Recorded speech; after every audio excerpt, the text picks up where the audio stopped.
ನಮಸ್ಕಾರ ಎಲ್ಲರಿಗೂ. ಬನ್ನಿ ಇವತ್ತೊಂದು ಸೂಪರ್ ಆಗಿರೋ ಹುಣಸೆಕಾಯಿ ತೊಕ್ಕು ಮಾಡೋಣ. ನೀವು ಮಾಡ್ತಿರ್ತೀರಾ, ನಾನು ಮಾಡೋ ವಿಧಾನ ತೋರಿಸ್ತೀನಿ. 1 kg ಹುಣಸೆಕಾಯಿ. ಇದು ತುಂಬ ಬಲ್ತಿರಲಿಲ್ಲ, ತುಂಬ ಎಳೆದಾಗೂ ಇರಲಿಲ್ಲ, ಸುಮಾರಾಗಿರೋ ಹುಣಸೆಕಾಯಿ ಸಿಕ್ತು. ಆದರೆ ಹುಣಸೆಕಾಯಿನೇ, ಅದ್ರ ರುಚಿ ನಿಮಗೆ ಗೊತ್ತಿದೆ. ಇದನ್ನು ಚೆನ್ನಾಗಿ ತೊಳೆದ್ಬಿಟ್ಟು ಒಂದು ನ್ಯೂಸ್ ಪೇಪರ್ ಮೇಲೆ ಹಾಕಿ ಒಂದು ಅರ್ಧ ಗಂಟೆ ಬಿಟ್ಟು ಆಮೇಲೆ ಒಂದು ಒಣಗಿರೋ ಬಟ್ಟೆಯಲ್ಲಿ ಚೆನ್ನಾಗಿ ಒರೆಸ್ಕೊಂಬಿಡೋಣ. ಯಾರು ನನ್ನ ಚಾನಲ್ಗೆ ಇವಾಗ ಬರ್ತಾಯಿದ್ದಾರೋ ದಯವಿಟ್ಟು ಸಬ್ಸ್ಕ್ರೈಬ್ ಮಾಡಿ, ಲೈಕ್ ಮಾಡಿ, ಶೇರ್ ಮಾಡಿ ಫ್ರೆಂಡ್ಸ್, ಸಪೋರ್ಟ್ ಮಾಡಿ. ಹೀಗೆಲ್ಲ ಒರೆಸ್ಕೊಂಬಿಡೋಣ. 1 kg ಹುಣಸೆಕಾಯಿ, 1/4 kg ಖಾರದ ಮೆಣಸಿನ್ಕಾಯಿ, ಅದನ್ನು ತೊಳೆದ್ಬಿಟ್ಟು ಚೆನ್ನಾಗಿ ಆರಿಸಿ ಒರೆಸಿಟ್ಕೊಂಡಿದ್ದೀನಿ. ನೋಡಿ, ಈ ಥರ 2 ಹುಣಸೆಕಾಯಿ ಮತ್ತು ಹಸಿಮೆಣಸಿನ್ಕಾಯಿ ತೋರಿಸ್ತಾ ಇದ್ದೀನಿ. 2 ಒಣಗಿರ್ಬೇಕು, ಒಂಚೂರು ಒದ್ದೆ ಇರಬಾರ್ದು. ಈಗ ಹುಣಸೆಕಾಯಿನ ಜಜ್ಜಿ ಅದರೊಳಗಿರೋ ಬೀಜ ತೆಗೆದುಬಿಡೋಣ. ಹಸಿಮೆಣಸಿನ್ಕಾಯಿ ಹಾಗೆ ಇರಲಿ, ತೊಂದರೆ ಇಲ್ಲ, ತುಂಬ ಚೆನ್ನಾಗಾಗುತ್ತೆ. ಇದು 1 ವರ್ಷ ಇಟ್ಟರೂ ಕೆಡಲ್ಲ. ಚಪಾತಿಗೆ, ದೋಸೆಗೆ, ಬಿಸಿ ಅನ್ನಕ್ಕೆ, ತುಪ್ಪದ ಜೊತೆ ಸೂಪರಾಗಿರುತ್ತೆ. ಹುಣಸೆಕಾಯಿ ಜಜ್ಜಿ ಬೀಜ ತೆಗೆದ್ಮೇಲೆ ಅದು 1-2 ನಿಮಿಷ ಆದಮೇಲೆ ಒಂದು ಸ್ವಲ್ಪ ಕೆಂಪಾಗುತ್ತೆ, ಪ್ರಾಬ್ಲಮ್ ಏನೂ ಇಲ್ಲ. ನೋಡಿ, ಒಂದು ಅರ್ಧ ಸ್ಪೂನಷ್ಟು ಹಾಲು ಹಿಂಗೆ ತೊಗೊಂಡಿದ್ದೀನಿ, 3 ಸ್ಪೂನಷ್ಟು ಮೆಂತ್ಯ ತೊಗೊಂಡಿದ್ದೀನಿ, ಒಂದು 4.25 ಸ್ಪೂನಷ್ಟು ಕಲ್ಲುಪ್ಪು ತೊಗೊಂಡಿದ್ದೀನಿ.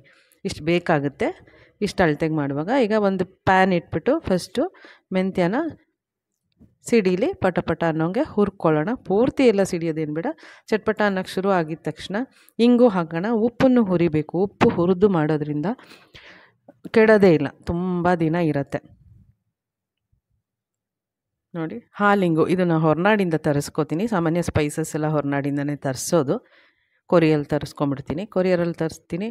ಅದು ತುಂಬ ಚೆನ್ನಾಗಿರೋದು ಸಿಗುತ್ತೆ, ಒರಿಜಿನಲ್ ಸಿಗುತ್ತೆ, ಚೆನ್ನಾಗಿರುತ್ತೆ ಎಲ್ಲ ಸ್ಪೈಸಸ್ಸೂ. ಇಂಗು ಹಾಕಿ ಹುರಿದಿದ್ದೀನಿ. ಈಗ ಉಪ್ಪು ಹಾಕ್ಬಿಟ್ಟು ಹುರಿದ್ಬಿಡೋಣ. ಉಪ್ಪಲ್ಲೇನಾದ್ರು ಒದ್ದೆ ಇದ್ದರೆ ಅದು ಹೊಟ್ಟೋಗುತ್ತೆ. ತೊಕ್ಕಂದರೆ ಯಾರಿಗಿಷ್ಟ ಇಲ್ಲ ಹೇಳಿ, ಎಲ್ರಿಗೂ ಇಷ್ಟ ಆಗುತ್ತೆ, ಮಕ್ಕಳಿಂದ ಹಿಡಿದು ದೊಡ್ಡೋರವರೆಗೂ. ಅದು ಚಳಿಗಾಲದಲ್ಲಂತೂ ತೊಕ್ಕನ್ನು ತಿನ್ನೋದು ಅಂದರೆ ಸಖತ್ ಸೂಪರು. ಹುರಿತಾ ಇದ್ದೀನಿ.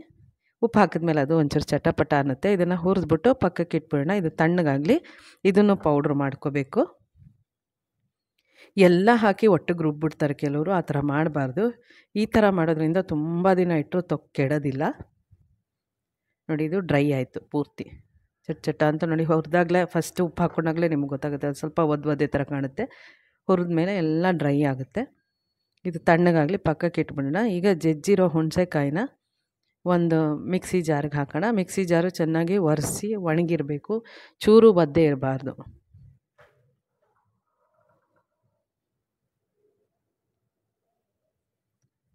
ಮಿಕ್ಸಿ ಜಾರ್ಗೆ ಹುಣಸೆಕಾಯಿ ಹಾಕ್ಬಿಡೋಣ. ಸ್ವಲ್ಪನೇ 2 ಪಾರ್ಟಲ್ಲಿ ರುಬ್ಕೋತಾ ಇದ್ದೀನಿ. 1 kg ಅದರಿಂದ ಒಂದೇ ಸಲ ಜಾರ್ಗೆ ಹಾಕೋಕ್ಕಾಗಲ್ಲ. ಅರ್ಧ ಮೆಣಸಿನ್ಕಾಯಿ, ಅರ್ಧ ಹುಣಸೆಕಾಯಿ ಹಾಕ್ಕೊಂಡು 2 ಸಲ ತಿರುವಿ ಎತ್ತಿಟ್ಟು, ತುಂಬ ನುಣ್ಣಗೇನು ಬೇಡ, ಸ್ವಲ್ಪ ಸ್ಲೈಟಾಗಿ ತರ್ತರಿಯಾಗಿದ್ದರೆ ಸಾಕು. ಹುಣಸೆಕಾಯಿ ಮೇಲೆ ಹಸಿಮೆಣಸಿನ್ಕಾಯಿ ಹಾಕೋಣ.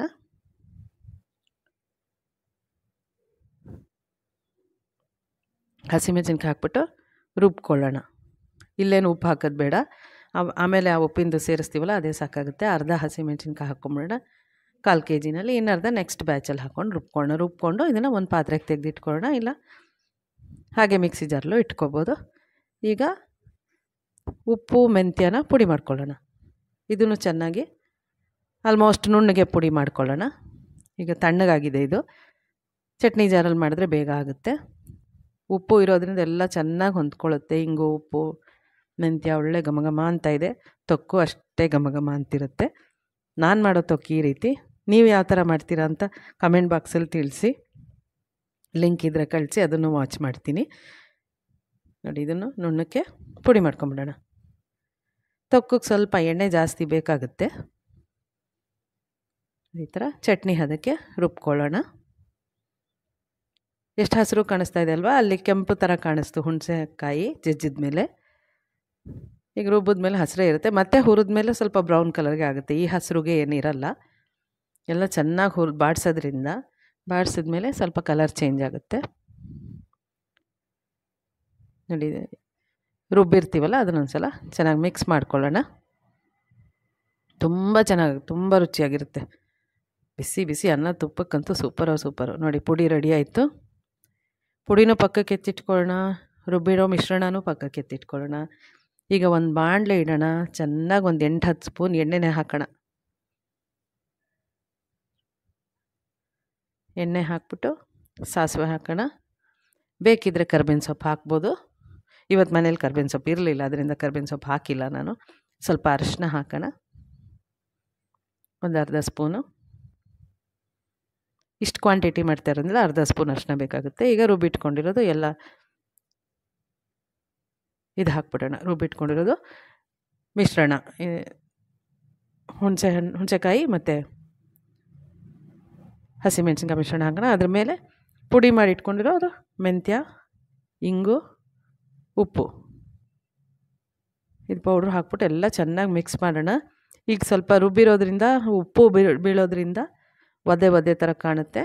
ಆಮೇಲೆ ಹುರಿತಾ ಒಂದು 20-25 ನಿಮಿಷನೇ ಹುರಿಬೇಕು. ಕಡಿಮೆ ಉರಿನಲ್ಲಿ, ಸಿಮ್ಮಲ್ಲಿ. ಹೈ ಮಾಡ್ಕೊಂಡು ಯಾವುದು ಮಾಡಬೇಡಿ, ಲೋ ಫ್ಲೇಮಲ್ಲಿ ಇಟ್ಕೊಳ್ಳಿ. ಚೆನ್ನಾಗಿ ಹುರಿಯೋಣ. ಹುರಿತಾ ಇರುವಾಗಲೇ ತಿನ್ನಬೇಕು ಅಂತ ಅನಿಸುತ್ತೆ, ಆ ಮಟ್ಟಿಗಾಗುತ್ತೆ ಈ ತೊಕ್ಕು.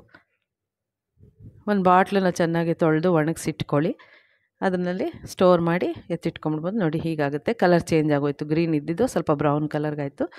ಹುರಿತಾನೆ ಇರಿ. ನೋಡಿ ಸೌಟಿಗೆ ಮೆತ್ಕೋಬಾರ್ದು, ಅಲ್ಲಿವರೆಗೂ ಹುರಿಬೇಕು. ನೋಡಿ ಹೀಗೆ ಕಲಿಸ್ತಾ ಇದ್ದರೆ ಎಣ್ಣೆ ಬಿಟ್ಟು ಬರೋದು ಗೊತ್ತಾಗುತ್ತೆ. ತೋರಿಸ್ತೀನಿ. ಬಾಣಲೆಯಲ್ಲಿ ಸೈಡಲ್ಲಿ ಸಣ್ಣದಾಗಿ ಎಣ್ಣೆ ಬಿಡೋಕ್ಕೆ ಶುರು ಆಗುತ್ತೆ. ಆವಾಗ ಇದು ಆಗ್ತಾ ಬಂದಿದೆ ಅಂತ ಅರ್ಥ.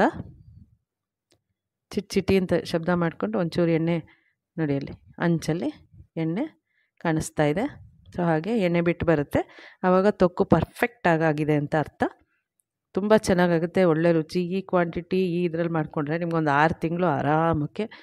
ಅರ್ಜೆಂಟಾಗಿ ದೋಸೆ ಮಾಡ್ತೀನಿ ಅಂದರೆ ಈ ತೊಕ್ಕ ಹಾಕ್ಬಿಟ್ಟು ಕೊಟ್ಬಿಡ್ಬೋದು, ಬೇಗ ಕೆಲಸಗಳಾಗುತ್ತೆ. ಸೊ ಈ ಥರ ಚಟ್ನಿ ತೊಕ್ಕು ಎಲ್ಲ ಮನೇಲಿದ್ದರೆ ಯಾರಿಗಿಷ್ಟ ಆಗಲ್ಲ ಹೇಳಿ. ಉಪ್ಪಿನಕಾಯಿ ಇಂಥದ್ದೆಲ್ಲ ಸಾಮಾನ್ಯ, ಎಲ್ರಿಗೂ ಇಷ್ಟನೇ ಆಗುತ್ತೆ. ರೆಡಿನೇ ಆಗೋಯ್ತು ತೊಕ್ಕು. ನೋಡಿ ಫ್ರೆಂಡ್ಸ್, ನಾನು ಬಾಟ್ಲಿಗೆ ಹಾಕೋಕ್ಕೆ ಮುಂಚೆ ಒಂದು ಬೌಲ್ಗೆ ಹಾಕಿ ತೋರಿಸ್ತಾ ಇದ್ದೀನಿ.